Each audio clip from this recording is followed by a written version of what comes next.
बापरे, माणसं आहेत की जनावरे? 8 इंचाचं लाटणं अडकलं लाटणं पाहून डॉक्टरांनाही धक्का बसला. महिलेसोबत महाभयंकर प्रकार. ही घटना इतकी भयानक आहे की ऐकणाऱ्यांच्या अंगावर काटा येतो. उत्तर प्रदेशातील फिरोजाबाद जिल्ह्यातील एक छोटंसं गाव अक्कलपूर. साधं शांत गाव, रोजचं आयुष्य सुरू असलेलं. या गावात राहणारी रेश्मा, वय फक्त 30 वर्ष, साधी शांत आपल्या संसारात रमलेली महिला. तिचं लग्न जवळपास 12 वर्षांपूर्वी सुरजित नावाच्या व्यक्तीशी झालं होतं. 3 मुलांची आई असलेली रेश्मा आपलं आयुष्य कसंबसं सांभाळत होती, पण तिच्या आयुष्यात शांतता फार काळ टिकली नाही. रेश्मा गरीब कुटुंबातून आलेली असल्यामुळे लग्नानंतर तिच्या आयुष्यात अडचणी वाढू लागल्या. सासरच्या लोकांकडून टोमणे, तक्रारी, सततचे वाद, हे सगळं तिच्यासाठी रोजचं झालं होतं. घरातले वातावरण दिवसेंदिवस बिघडत चाललं होतं. रेश्मा गरीब कुटुंबातून आलेली असल्यामुळे लग्नानंतर तिच्या आयुष्यात अडचणी वाढू लागल्या. सासरच्या लोकांकडून टोमणे, तक्रारी, सततचे वाद, हे सगळं तिच्यासाठी रोजचं झालं होतं. घरातले वातावरण दिवसेंदिवस बिघडत चाललं होतं, पण मुलांसाठी ती सगळं सहन करत होती. घरात छोट्या छोट्या कारणांवरून भांडणं व्हायची, कधी जेवणावरून, कधी पैशांवरून, तर कधी कोणत्याही कारणाशिवाय.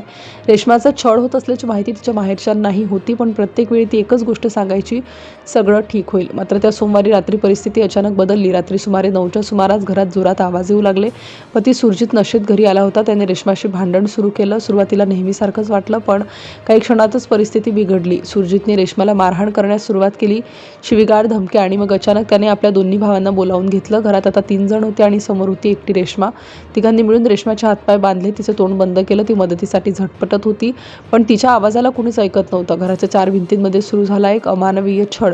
त्यानंतर जे घडलं ते ऐकून अंगावर काटा येतो. रेश्माला बेदम मारहाण करण्यात आली. तिच्या चेहऱ्यावर चावे घेतले गेले. तिचं डोकं जमिनीवर आपटलं. ती वेदनेने तडफडत होती, पण कुणालाही दया आली नाही. घरातल्या त्या रात्रीचा आवाज बाहेर फारसा गेला नाही. सगळं काही शांत झालं, पण ती शांतता भयानक होती, कारण त्या शांततेत एक स्त्री वेदनेत तडफड होती. काही वेळानंतर रेश्माची प्रकृती गंभीर झाली. तिचा भाऊ माहिती मिळताच तिला रुग्णालयात घेऊन गेला. सर्वांना वाटत होतं कदाचित अजूनही वेळ गेलेली नाही, पण रुग्णालयात पोहोचल्यावर डॉक्टरांनी जे सांगितलं ते ऐकून सगळे हादरले.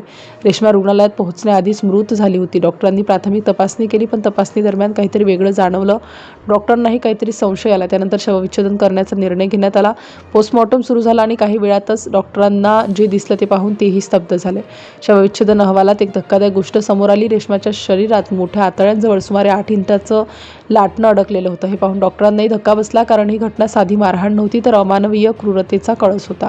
तपासात समोर आलं की लाटणं महिलेच्या प्रायव्हेट पार्टमध्ये जबरदस्तीने टाकण्यात आलं होतं. ही माहिती समोर येताच पोलिसांनाही धक्का बसला. इतक्या क्रूरतेची कल्पना कुणीही केलेली नव्हती. डॉक्टरांनी सांगितलं की रेश्माच्या डोक्याला झालेल्या गंभीर दुखापतीमुळे तिचा मृत्यू झाला असावा, पण शरीरावरच्या जखमा आणि हा अमानवीय छळ पाहून ही घटना किती भयानक होती याचा अंदाज येत होता. पोलिसांनी तात्काळ कारवाई करत पती सुरजित आणि त्याच्या दोन्ही भावांना अटक केली. चौकशी दरम्यान पतीने गुन्ह्याची कबुली दिली. नशेत असताना दोन्ही भावांच्या मदतीने पत्नीवर अत्याचार केल्याचं त्यांनी मान्य केलं. या घटनेनंतर संपूर्ण गाव हादरलं. लोकांना विश्वास बसत नव्हता की अशा प्रकारची क्रूरता त्यांच्या गावात घडू शकते. प्रत्येकजण एकच प्रश्न विचारत होता, माणसं आहेत का जनावरं? मृत रेश्माला 3 लहान मुलं आहेत.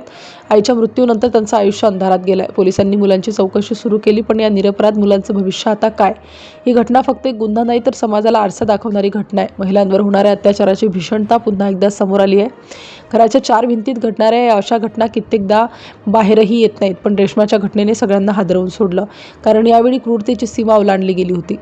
लोकांनी सोशल मीडियावर संताप व्यक्त केला. दोषींना कठोर शिक्षा देण्याची मागणी सुरू झाली. देशभरात या घटनेची चर्चा सुरू झाली. एक साधी महिला, 3 मुलांची आई आणि असा अमानवीय शेवट. ही घटना ऐकून प्रत्येकाच्या मनात भीती निर्माण झाली आहे.